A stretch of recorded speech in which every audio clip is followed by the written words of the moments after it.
Bismillahirrahmanirrahim. Assalamualaikum warahmatullahi wabarakatuh.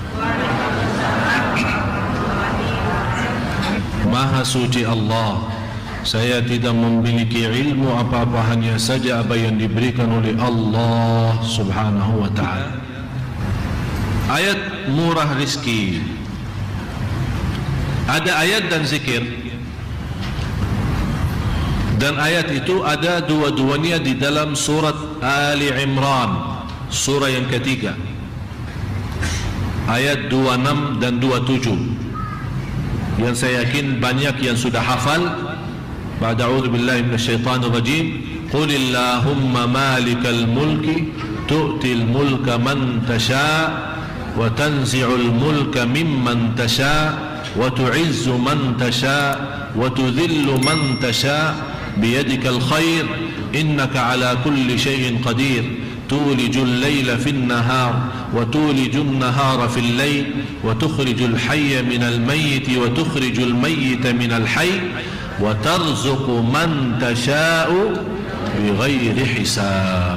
Engkau memberikan rizki tambah hitung-hitungan, artinya tambah batas. Ini boleh juga kita membawa, tidak perlu sekali, boleh sekali, boleh berapa kali, tidak menjadi masalah, berapapun tidak masalah. Di samping dua ayat ini, khususnya yang saya dapatkan ijazah langsung dari guru saya, guru dari gurunya, dan seterusnya, dibacakan antara azan dan iqamat salat subuh,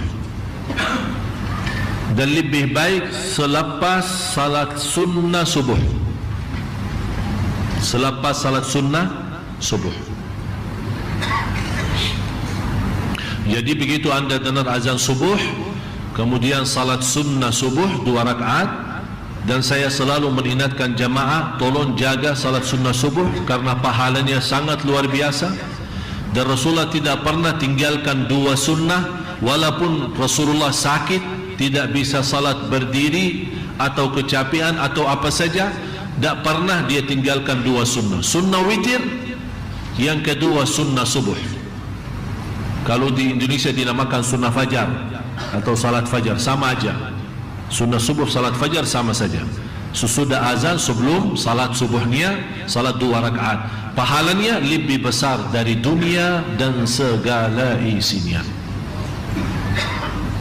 Walaupun anda bangun kesiangan habis waktu salat subuh, segera, tidak boleh ditunda. Biarpun anda bangun jam 8, karena ketiduran dari waktu salat subuh, bangun jam 8, wajib jam 8 salat subuhnya. Dan sebelum salat subuh, salat sunnahnya itu. Rasulullah sallallahu alaihi wasallam bersabda di hadis yang sahih yang diriwayatkan Imam Muslim dan lainnya, man nama an salatin, dengar ya, man nama an salatin aw nasiyaha falyusalliha mata dzakaraha la kaffarata laha illa dzalik. Barang siapa yang ketiduran, kata siapa ini? Kata Rasul, barang siapa yang ketiduran dari waktu salat atau lupa laksanakan salat. Bisa jadi kalau kita sibuk rapat atau sibuk jemput tamu, ya bisa lupa kan, masuk salat yang lain, ya Allah saya belum zuhur, padahal sudah azan asar. Apa jalan keluarnya ya Rasulullah, tolong kasih tahu. Barang siapa yang ketiduran dari waktu salat atau lupa tinggalin salat, falyusalliha, dibawakan kata fa artinya segera. Begitu anda bangun tidur atau ingat, falyusalliha, segera laksanakan. Berarti di sini kalau segera laksanakan, tidak terhitung waktu, kapan saja. Tapi jangan segera. Falyusalliha mata dzakaraha. Karena apa alasannya? Kenapa Rasul menyuruh? Karena tidak ada kafarah dengan dosa kita selain itu. Jadi tidak ada istilah kalau ketinggalan salat kita bayar sedekah sekian, Allah ampuni kita. Atau kita kasih uang ke pesantren mana, tolong Pak Kiai suruh anak santri salat, saya sudah lama tak salat. Tak bisa begitu. Tak ada main-main sama Allah bagi uang. Ya. Tapi kafarah ni, kalau masalah salat masa dulu, masa lalu, masa jahiliyah lah. Tahu faham jahiliyah? Jahiliyah, kan kita semua punya jahiliyah. Tapi alhamdulillah kalau jahiliyah saya di Masjid Nabawi. Tak ada jahiliyah. Sejak kecil saya di Masjid Nabawi. Jadi masa jahiliyah kita, misal waktu kuliah atau waktu masih sekolah, ya maklumlah biasa-biasa kita suka tinggalin puasa, suka tinggalin salat. Kadang-kadang malah salat karena di depan guru, malu-malu terpaksa salat tapi tak wudu. Ya pura-pura salat di depan orang aja. Ya kan itu semua beristiwa namanya anak-anak muda ya. Tidak mengerti dan tidak merasa tanggung jawab.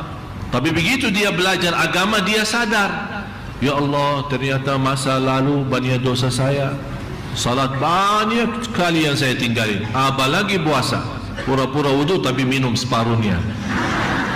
Itu kan masa-masa dulu kan. Ada orang bertanya, kok Syekh bagaimana bisa tahu, padahal saya alhamdulillah dah pernah seperti itu kan. Ya kan kita lihat ada lingkungan yang seperti itu. Apa jalan keluarnya? Tidak ada dalam Islam namanya ganti salat. Apalagi kalau masa-masa, kecuali saat hari ini ketinggalan satu atau lupa atau ketiduran, itu sudah ada hadisnya yang sahih. Tapi kalau yang masa lalu yang sudah sekian tahun lalu, pertama kita susah menghitungkan berapa jumlahnya dan berapa kali kita tinggali atau tahun berapa. Jadi kalau mau sebut nawaitu usalli zuhur tahun 1040, yang mana sih maksudnya? Tapi dengan taubat, Rasulullah bersabda di hadis yang sahih, wat taubatu tajubbu ma qablaha. Dengan taubat yang benar, Allah ampuni semua dosa lalu. Tapi bagaimana cara orang-orang yang sudah lalu supaya Allah tidak menghukumkan atau diampuni Allah Subhanahu wa taala? Begitu Anda taubat, jaga salat 5 waktu, jangan sampai bocor lagi.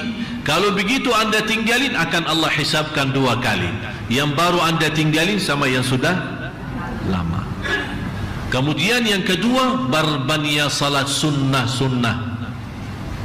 Karena Rasulullah SAW menjelaskan, awwalu ma yuhasabu bihil abd, pertama yang dihisab oleh Allah nanti di hari kiamat adalah salat. Kalau malaikat periksa salat yang wajib, kata malaikat, ya Allah, ada banyak salat wajib tapi banyak bocor. Ya khusyuknya kurang, ikhlasnya tak ada, ini macam-macam masalah. Kata Allah, cuba lihat salat sunnah-sunnahnya. Kata malaikat, ya Allah, ada banyak salat sunnah, suka duha, suka qiyamul lail, sunnah qabliyah, ba'diyah, tahiyatul masjid, sunnah wudu, sunnah hajat, salat taubat, banyak sunnah-sunnahnya. Kata Allah, tutupi kekurangan salat wajib dengan salat sunnah-sunnahnya. Berarti manfaat sekali salat sunnah. Khalifah Harun al-Rashid setiap hari di luar salat fardu, dia salat sunnah 100 rakaat. Jumlah salat sunnahnya 100 rakaat. Kalau kita jaga sunnah qabliyah ba'diyah, syukur. Jadi antara azan dan iqamah salat subuh membaca sebanyak 100 kali. Sebanyak 100 kali. Subhanallah wa bihamdih astaghfirullah.